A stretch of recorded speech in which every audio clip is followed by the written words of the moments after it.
શ્રી ગણેશાય નમઃ. જય શ્રી કૃષ્ણ. આજે આપણે પુરુષોત્તમ માસનો 7મો અધ્યાય મળ માસને ઐશ્વર્યની પ્રાપ્તિ કહીશું. જો વિડીયો પસંદ આવે તો ચેનલને સબસ્ક્રાઇબ કરવાનું ભૂલતા નહીં, જેથી આગળના વિડીયો તમને મળી રહે. સુતજી બોલ્યા, હે તપોધન ભાઈઓ, તમે જે પ્રશ્ન કર્યો તે જ પ્રશ્ન નારદ મુનિએ શ્રી નારાયણને કર્યો હતો, અને પછી શ્રી નારાયણ પ્રભુએ જે ઉત્તર આપ્યો હતો તે જ હું તમને કહું છું.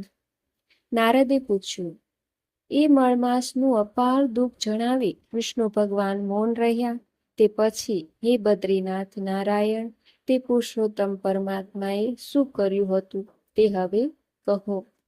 શ્રી નારાયણ બોલ્યા, હે પુત્ર નારદ, ગોલોકનાથ શ્રી કૃષ્ણ ભગવાને જે ગૃહ વચન શ્રી વિષ્ણુને કહ્યું હતું તે જ હું કહું છું. દંભ રહિત ઉત્તમ ભક્તને સર્વ કહેલું કહેવું જોઈએ. પુરુષોત્તમનું એ વચન ઉત્તમ કીર્તિ કરનાર, પુણ્યકારક, ઉત્તમ પુત્ર આપનાર, ઘણા બધા પુણ્યોને આપનારું છે. માટે અનન્ય ભક્તિથી તે સાંભળવા જેવું અને આચરવા જેવું છે. શ્રી પુરુષોત્તમે શ્રી વિષ્ણુને તે વેળા કહ્યું, હે વિષ્ણુ, આ મળમાસનો હાથ પકડી તમે અહીં આવ્યા તે ઠીક કર્યું છે. આથી તમે લોકમાં કીર્તિ પામશો. તમે જે જીવને સ્વીકાર્યો છે મેં જ સ્વીકાર્યો છે, અને મેં જાણીને તેને મારા જેવો સર્વોપરી કરીશ. હું મારા ગુણો, કીર્તિ, પ્રભાવ, 6 ઐશ્વર્યો, પરાક્રમો, ભક્તોને વરદાન આપવું અને બીજા જે ગુણોની લોકમાં પુરુષોત્તમ તરીકે પ્રખ્યાત થયો છું તે સર્વ ગુણો આજથી આ મળમાસને અર્પણ કરું છું. તેમજ લોકમાં તથા વેદમાં મારું પુરુષોત્તમ એવું પ્રસિદ્ધ નામ છે તે પણ હે જનાર્દન હું આને આપું છું. આનો સ્વામી પણ હું જ થાઉં છું. આના નામથી આખું જગત પવિત્ર થશે અને મારી સમાનતા પામી આ મહિનો બીજા બધા મહિનાઓનો અધિપતિ થશે. વળી જગતમાં પૂજ્ય અને વંદનીય થશે. આની પૂજા, જપ, તપ, દાન, વ્રત કરનાર સર્વ લોકોના દારિદ્ર્યનો નાશ થશે. બધા મહિનાઓ તો કામવાળા છે, પણ આને હું નિષ્કામ કરું છું. સર્વ લોકોને આ મોક્ષ આપનાર થશે. મહાભાગ્યશાળી સંન્યાસીઓ, બ્રહ્મચારીઓ તથા બીજા મહાત્માઓ જેની માટે આહાર રહિત તપશ્ચર્યા કરે છે, દ્રઢ વ્રતો ધારે છે, ફળ, પાંદડા તથા વાયુનો જ આહાર કરે છે, કામ ક્રોધ ત્યાગી જીતેન્દ્રિય બની ચોમાસામાં પણ વગડામાં રહી ટાઢ તડકો સહન કરે છે, તો પણ હે ગરુડ ધ્વજ, તેઓ મારા અવિનાશી પદને પામતા નથી. પરંતુ જેઓ આ પુરુષોત્તમ માસની ભક્તિ કરશે, તેના પૂજા વ્રત કરશે, તેઓ તો માત્ર એક જ મહિનામાં ઘડપણ તથા મરણથી રહિત તે પરમ પદને અનાયાસે પ્રાપ્ત કરશે. એવો મનુષ્ય મારી પાસે આવ્યા પછી જન્મ, મરણ, ભય, આધિ, વ્યાધિ તથા ઘડપણથી ઘેરાયેલો સંસારને ફરી કદી પામતો જ નથી. આવું વેદ વચન સત્ય છે. આજથી આ મહિનાનો અધિપતિ હું થાઉં છું. આને હું જ પ્રતિષ્ઠા પમાડું છું, અને આને પુરુષોત્તમ એવું મારું નામ પણ હું અર્પણ કરું છું. તેથી આ માસને પૂજનાર ભક્તોની ચિંતા રાત દિવસ મને જ રહેવાની. આના પુરુષોત્તમ માસના ભક્તોની સર્વ કામનાઓ હું જ પૂરી કરનારો છું. હે વિષ્ણુ, મારા પોતાના આરાધન કરતા મારા ભક્તોનું આરાધન મને વધારે પ્રિય છે. અતિશય મૂંઢ જેવા જે લોકો આ પુરુષોત્તમ માસમાં જપ, દાન આદિ નહીં કરે, સત્કર્મો તથા સ્નાનથી રહિત રહેશે અને દેવો તથા તીર્થો બ્રાહ્મણોના દ્વેષ કરશે, તે દૃષ્ટો દુર્ભાગી થઈ પારકા ભાગ્ય ઉપર જીવનારા થશે. જેમ સસલાને શીંગડું કદી હોઈ શકે નહીં, તેમ તેઓને સ્વપ્નમાં પણ કદી સુખ મળશે નહીં. જેઓ મને પ્રિય આ પુરુષોત્તમ માસને મળમાસ ગણી તેનો તિરસ્કાર કરશે અને ધર્મ આચરણ નહીં, તેઓ અધમ નરકવાસી બનશે અને કુંભી પાક નામના નરકમાં પડશે. ઉત્તમ ભાગ્યશાળી જે સ્ત્રીઓ પુત્ર સુખ અને તથા સૌભાગ્ય માટે પુરુષોત્તમ માસમાં સ્નાન, દાન તથા પૂજન આદિ કરશે તેઓને હું પોતે સૌભાગ્ય, સંપત્તિ, સુખ તથા પુત્ર આપનારો થઈશ. પણ જેઓ પુરુષોત્તમ માસનો અનાદર કરશે તેઓને સ્વામી સુખ, ભાઈ, પુત્ર તથા ધનનું સુખ સ્વપ્નમાં પણ પ્રાપ્ત નહીં થાય. માટે બધા લોકોએ આ માસમાં સ્નાન, પૂજા તથા જપ આદિ વધારે કરવા અને શક્તિ અનુસાર દાન દેવું.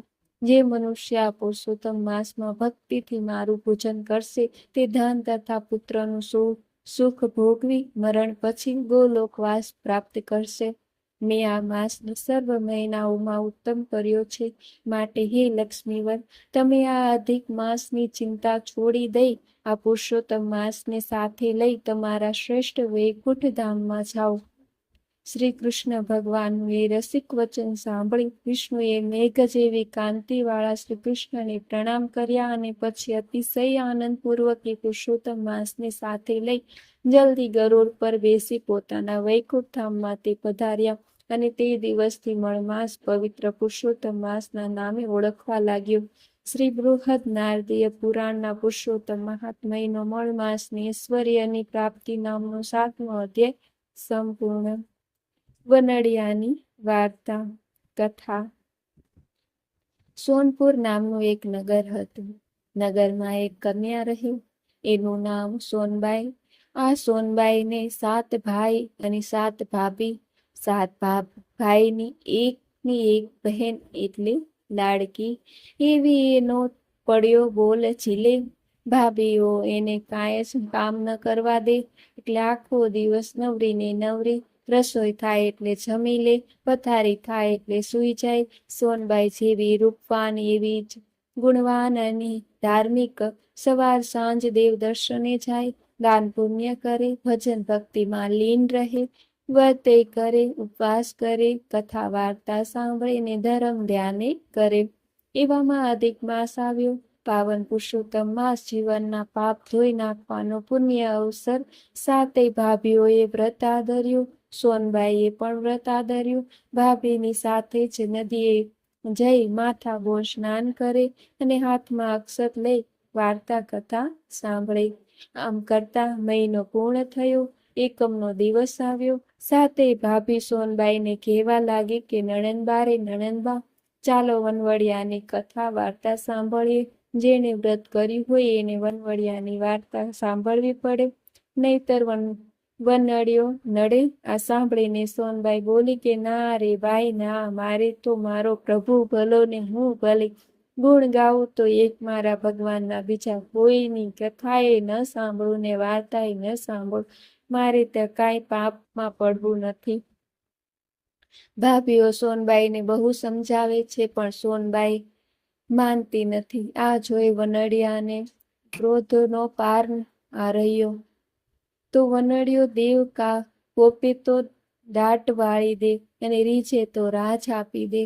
કનડે તો એવો કનડે કે ભલભલાને સીધો દોર થઈ જાય. વનડિયો એ નક્કી કર્યું કે આ કુંવારી કન્યાના કપાળે એવું કલંક લગાડું કે એનું જીવતર હરામ થઈ જાય. દિવસ આથમ્યો ને રાત પડી. સોનબાઈ પથારીમાં સૂતા છે ત્યારે વનડિયો વેર વાળવા આવી ગયો. એટલે ભમરાનું રૂપ લીધું અને બારણાની તિરાડમાંથી અંદર પ્રવેશ્યો. પછી એને રૂપના અંબાર જેવા રાજકુમારનું રૂપ ધારણ કર્યું. અબીલ છાટ્યા, ગુલાલ છાટ્યા, અંતર છાટ્યા અને ગુલાબના ફૂલ પાથર્યા. એવી સ્થિતિ ઊભી કરી દીધી કે કુંવારી કન્યાને તો ધરતી માર્ગ આપે તો સમાઈ જવાની ઈચ્છા થઈ જાય. સવાર પડતા જ નાની ભાભી સોનબાઈને જગાડવા આવી. અંદર પગ મૂકતા જ એની તો આંખ ફાટી ગઈ. એને તો ખાતરી થઈ ગઈ કે નક્કી નણંદબા રાતે કોઈની સાથે રંગા ખેલે છે. એ તો દોડતી ગઈ અને જેઠાણી પાસે જઈને બધી વાત કરી. પાપડના પલકારે આખાય ઘરમાં ખબર પડી અને સોનબાઈ બધા ફિટકાર આપવા લાગ્યા. આવી વાત તો પાંખ વગરના પંખી જેવી ગણાય. વાહ વાત લઈ જાય. સાંજ પડતા તો આખા ગામમાં વાત ફેલાઈ ગઈ અને બધાય સોનબાઈને નામ પર થૂ કરવા લાગ્યા. આ તો 1000 મોઢા વાળું જગત કહેવાય. આમે બોલે ને તેમેય બોલે. સતી સીતાને કલંક લગાડે. સાતે વહુઓ એક થઈ ગઈ અને પોતપોતાના ધણીને વાત કરી. વાતમાં સારી પેઠે મીઠું મરચું ભભરાવ્યું. આ તો આખા કુળનું નાક જાય એવી વાત. સાતેયની આંખોમાં આગ વસવા લાગી. ગયા બહેન પાસે અને ત્રાડા પાડી કે સાચું બોલી ના, કોણ છે તારી પાસે આવનાર? નામ જણાવું એનું, નહીતર ધડથી માથું જુદું થશે. વિચારી સોનબાઈ તો સાવ નિર્દોષ હતી. એને માથે હાથ મૂકીને કહ્યું, મારા પ્રભુના સોગંદ, સપને મેં પુરુષનો વિચાર કર્યો હોય તો અત્યારે જ મારો જીવ નીકળી જાય. જો વિશ્વાસ ન આવતો હોય તો ખુશીથી મારું માથું ઉતારી લો. ભાઈઓ વિચાર કરવા લાગ્યા કે હવે શું કરવું. સાંભળેલી વાત પર વિશ્વાસ કરવો કે ન કરવો. ખાતરી કર્યા વગર બેનની હત્યા કરીને તો નરકે જવું પડે. પહેલા વાતની ખાતરી તો કરવી જ પડે. સાતે ભાઈઓ રાત આખી જાગીને ઉઘાડી તલવાર ચોકી કરવા લાગ્યા. મધરાત થઈ. સાતે ભાઈઓ ઉઘાડી તલવારે આંટા મારે છે. અંદર સોનબાઈ ઘસઘસાટ ઊંઘે છે. મધરાત થતાં જ વનડિયો ભમરાનો રૂપ લઈને અબેલ ગુલાલ છાંટીને ગુલાલના ફૂલ પાથરવા લાગ્યો. ગુલાબને મહેક આવતા જ સાતે ભાઈઓ તિરાડમાંથી જોયું તો રૂપાળા રાજકુંવરને જોતા જ પાટું મારીને બારણું તોડી નાખ્યું અને વનડિયા સામે તલવાર ઉગામીને પૂછવા લાગ્યા કે કોણ છે તું? માનવ છે કે દાનવ છે? ગંધર્વ છે કે કિન્નર છે? યક્ષ છે કે દેવ છે? જલ્દી બોલ, નહીતર તલવારથી એક ગામમાં માથું જુદું કરી નાખીશ. આ સાંભળીને વનડિયો હસીને બોલ્યો, મારું નામ વનડિયો દેવ છે. શસ્ત્ર મને મારી ન શકે. શસ્ત્રો મારો વાળ પણ વાંકો ન કરી શકે. રીજું તો રાજ આપો ને ખીજાવું તો ખેદાન મેદાન કરી નાખું. તમારી બહેને મારી વાર્તા સાંભળવાની ના પાડી એટલે વેર વાળવા આવ્યો છું. આ સાંભળીને સાતે ભાઈઓ ઠંડાગાર થઈ ગયા અને વિનયથી પૂછવા લાગ્યા, હે દેવ, શો ઉપાય કરીએ તો તમે પ્રસન્ન થાવ? ત્યારે વનડિયો બોલ્યો કે એક ઉપાય છે. જો સોનબાઈ વાળને પાળને પૂરી, લહેરને લાડુ અને રંકને રોટલો આપ્યા પછી ભક્તિભાવપૂર્વક મારી વાર્તા સાંભળે તો અવશ્ય દોષ મુક્ત થાય. હે વનડિયા દેવ, તમારી બેન તમે કહેશો એ પ્રમાણે જરૂર કરશે, પણ એના કપાળે જે કલંક લાગ્યું એ કેમ દૂર થાય? ગામના પોઢે ગળનું કઈ રીતે બાંધવું એનો ઉપાય છે. વનડિયો બોલ્યો, નગરના રાજાએ કુલદેવીનું શિખરબંધ મંદિર બનાવડાયું છે. એના પર સુવર્ણનો કળશ ચડાવ્યો છે. આ કળશ સતી સ્ત્રી વગર કોઈ ચડાવી ન શકે. રાજા ઢંઢેરો પીટાવીને સતીને બોલાવશે તો ત્યારે સોનબાઈને મોકલજો. સોનબાઈ કળશ ચડાવશે એટલે એના સતનું આખા ગામને પ્રમાણ મળી જશે. સત્યનું તેજ ઝળહળશે અને કલંકની કાલીમાં દૂર થશે.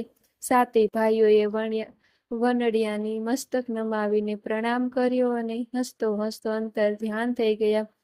સવાર પડી એટલે સોનબાઈએ વનડિયાના કહેવા પ્રમાણે વાળને પાડું, પાળને પૂરી, લહેરને લાડુ, રંકને રોટલો આપ્યો. પછી અત્યંત ભક્તિભાવથી વનડિયાની વાર્તા સાંભળી તત્કાળ અને એ વનડિયાના દોષમાંથી મુક્તિને પામી. આ બાજુ મંદિરનું કાર્ય પૂર્ણ થતાં જ રાજાએ રાજજ્યોતિષીને તેડાવ્યા અને પૂછવા લાગ્યા કે હે મહારાજ, મંદિરનો કળશ ચડાવવાનો છે તો એ માટે શું કરવું એ કૃપા કરીને કહો. રાજ જ્યોતિષીએ શાસ્ત્રમાં ગ્રહ, નક્ષત્ર અને તિથિવાર જોયા. પછી કહ્યું કે હે રાજન, કળશ તો સતી સ્ત્રીના હાથે જ ચડે. જે સ્ત્રી વાવમાંથી કાચા સૂતરના તાતણે ચાળણીમાં નીર સિંચે એ જ જળ સુવર્ણ કળશને છાંટીને કળશ સ્પર્શ કરે તો કળશ આપોઆપ ચડી જાય. પણ હે રાજન, આ જગતમાં આવી સતી સ્ત્રી મળવી દુર્લભ છે. છતાં ઢંઢેરો પીટાવી જુઓ, કુલદેવીની કૃપા હશે તો અવશ્ય કોઈ સ્ત્રી મળી જશે. તત્કાળ રાજાએ ઢંઢેરો પીટાવ્યો. ઢંઢેરો સાંભળીને બધી સ્ત્રીઓ એકબીજાના મોં સામે જોવા લાગી. આ તો સતના પારખા કહેવાય. હસતા મુખે અગ્નિ પરીક્ષા આપવાની. જો કળશ ન ચડે તો ગામમાં આખા ફજેતો થાય. આ બાજુ સોનબાઈ સાતે ભાઈઓ ભાભી સાથે દરબારમાં આવી અને રાજાને કહેવા લાગી કે હું કળશ ચડાવીને મારા સતીત્વનું પ્રમાણ આપીશ. એની વાત સાંભળીને દરબારીઓ ખડખડાટ હસવા લાગ્યા અને સોનબાઈને દ્રઢ રહી. બીજા દિવસે સોનબાઈનો ફજેતો અને તમાશો જોવા આખું નગર ભેગું થયું. બધા તાળી દઈ દઈને વાતો કરતા અને આજે સોનબાઈ સતીત્વનું પોલ ખુલી જશે, એનો ફજેતો થશે. સોનબાઈએ પ્રભુનું સ્મરણ કર્યું અને વનડિયા દેવનું નામ લઈ ચાલણી સાથે કાચા સૂતરનો દોરો બાંધી વાવમાં નાખી અને નીર સિંચવા લાગી. જોનારા તો અવાક થઈ ગયા. બધાની આંખો ફાટી ગઈ. સોનબાઈના સતીત્વનો જય જયકાર થવા લાગ્યો. સોનબાઈએ ચાળણીમાંથી જળ લઈને કળશ પર છાંટ્યો અને જમણા હાથ વડે સ્પર્શ કર્યો. તત્કાળ કળશ સડસડાટ કરતો શિખર પર ચડી ગયો. આખું નગર સોનબાઈના ગુણગાન ગાવા લાગ્યું. સત્યનો જય જયકાર થવા લાગ્યો. સોનબાઈ સાતે ભાભીઓ સાથે મળીને ગાવા લાગ્યા. વનડિયા તું વનડીશમાં, ભાઈની બેન કનડીશમાં, કુડા કલંક ચઢાવીશમાં, સતમાં વહેમ જગાડીશમાં, રીજે તો તું આપતો રાજ, બગડેલા સુધારતો રાજ, તું ખીજાય તો વાળે દાટ, જો દિશ ગુંજે તારી હાક, તારો વાસ પ્રભુને પાસ, અમે તારા ચરણોમાં દાસ, પુણ્ય ફળ્યા ને પાતક ટળ્યા, પુરુષોત્તમ પ્રભુએ આવી મળ્યા. હે વનડિયા દેવ, તમે જેવા સોનબાઈને ફળ્યા એવા તમારી કથા વાર્તા સાંભળનાર સૌની ફળજો. જય વનડિયા દેવ.